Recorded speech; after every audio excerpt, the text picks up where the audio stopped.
Hey, what's up guys? Paulo Munoz here and welcome to the third video in this mini-series. So in the previous two videos, we covered sculpting and generating our own materials with 3D Sampler.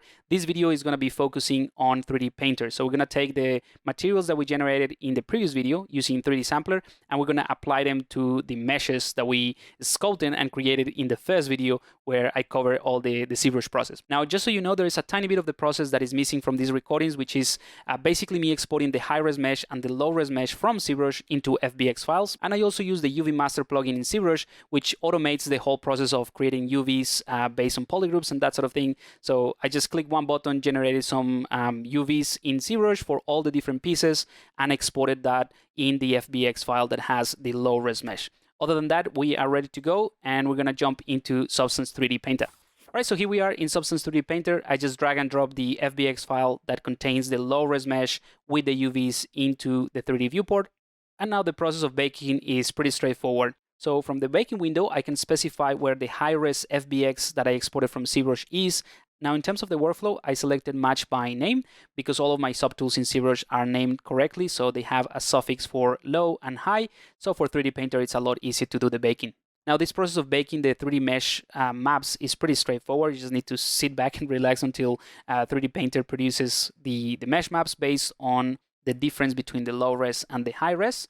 I like to test the baking with a low resolution, so that way it doesn't take that long, and if there is something that I need to tweak or change in order to get a better baking, I can do it very quickly, so I don't have to wait that long.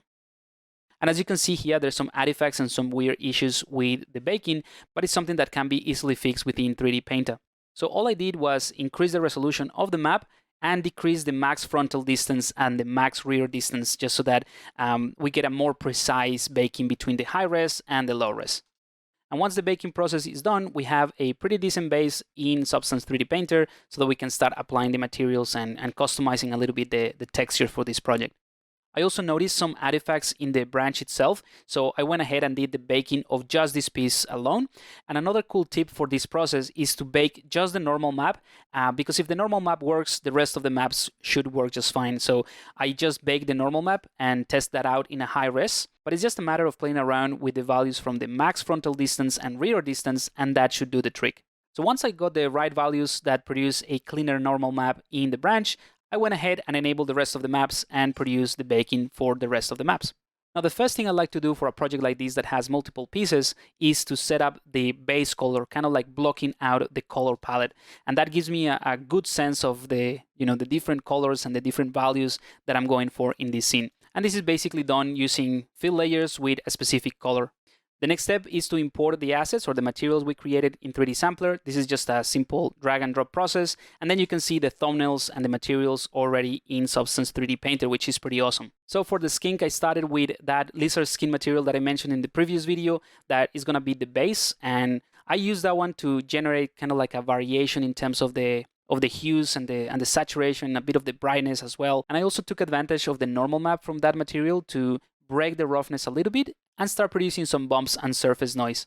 Now, keep in mind you don't have to use 100% of the material you generated in 3D Sampler. You can just drag and drop the entire material as a new layer, but you can turn off, let's say, the color or the roughness and just take advantage of the height, for example, which is pretty much what I did here for the bumps on the skin. The rest of the process is pretty straightforward. I like to use fill layers with masks that are generated with procedurals, and that way I can easily break apart the albedo. This is very subtle, but it really helps towards the end result. And for other things like the spots or the dark spots on the lizard, I use a fill layer with a dark color. I created a black mask, which basically removes or hides the entire effect of that layer, and I painted a single dot with a paintbrush. And this basically allows me to start adding a bunch of filters like the warp filter or blurs and that sort of thing to sort of break the edges a little bit and create something more organic. And once all the filters for that specific layer are all set up, you can just basically take any brush, any painting brush, and whatever you paint is going to have the same effect that is produced by all of those filters. So that allows me to take something as simple as the basic hard brush and reduce the spacing to create a bit of a series of dots and paint some lines that eventually are going to be the pattern of this lizard or this skin. And obviously this is kind of like the the starting point, but it's a good starting point for this type of texture. And then you can obviously, create another layer or another paint layer, at least within in this case, the black layer, and start refining it a little bit more manually, which is the next process that I would do.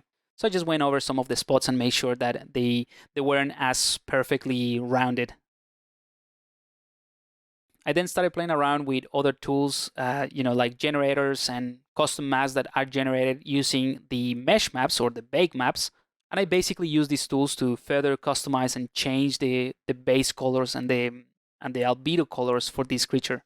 I also use the procedural Dirt 5, which is kind of like a noise procedural, to add some noise and vary the height of the entire surface of the skinned lizard, just because I wanted to break the roughness even further, but with a very, very tiny surface detail. That's it. Moving on into the branch. This was a pretty simple, pretty straightforward asset. Remember, most of the work was done in 3D Sampler. So I basically added the material and I just duplicated a few times. So all the layers that you see here is the same material. All I did was create a mask for each part of the leaf so that I can rotate the material itself and fit it a little bit better within the branches. So that's basically what I'm doing in here. The next step, obviously the material that came from 3D Sampler was pretty solid as a base, but I like to do a bit more of a manual work and refine certain things once I'm in 3D Painter. So this next stage is basically generating some fill layers with custom mask or procedurals to again vary the albedo or the actual color and to make it feel more organic. And the last bit of the texturing process is for this bug creature, which is honestly the one that I made up the most. So a lot of the shapes and the actual materials that I'm using for this creature are completely made up. And again, because the idea was for me to test these tools as I created a new project, I went ahead and I tried to use as many of the materials that I created in Sampler, applied somewhere into this creature. So this material that I'm adding here towards the back, that's the one that I created from the acorns photograph and that we tweaked the colors. This other material that is a bit more alien and it creates that weird sort of membrane, that's the one where the original image was kind of like a foamy image with some bubbles, and that's the material that I'm using right here. Now, one of the things that I love about Painter is that it allows me to work in a non-destructive workflow. So basically, I can just drag and drop all of these materials, and for each one of those materials or these layers, I can create a custom mask, and that is where I would paint manually what I can see or what I don't see of the material. So if at some point I just want to go back and let's say change the color of the base material, I can do it without destroying the rest of the texture, and whatever changes I do to the material is going to be restricted to that custom mask that I created or that I painted. Now I wanted to add a bit more contrast into the surface details, so I just again use a custom layer with another procedural and playing around with the height to produce these kind of like bumps and very harsh indentations across the entire surface of this bug. And this last bit is kind of like talking about what I mentioned before about creating custom masks for the different materials and being able to adjust things like the hue or saturation, as well as the placement of these materials or details without affecting the material itself. So these are all just masks. So I'm painting with a black or white color to reveal or to hide the effect of the selected layer. And at the end, I decided to add more of a custom roughness map. So I'm literally just using a dirt brush to paint some of the roughness and vary the roughness a bit more manually. And of course, you can take advantage of the mesh maps from the baking process to use the procedurals that come with 3D Painter and emphasize certain things like adding dirt to the cavities or a bit of dust and that sort of thing. So I use that to add a little bit of contrast to the body. And because the other parts that make up this bug are separate meshes or like basically separate texture sets, I simply copy and pasted the entire layer stack of the body into the legs, for instance, and just tweak that a little bit so that it fits a bit better, because obviously it has different UVs. For the eyes, I use another of the materials we created in 3D Sampler, and I just added an extra layer of complexity by adding a fill layer and masking it out with a procedural map. And that's pretty much it. So one of the things that you notice here at the end of this texturing process is the eye of the skin is not textured. I just projected an image of an eye into the UV map in Photoshop, and that's the one that I use in the final render.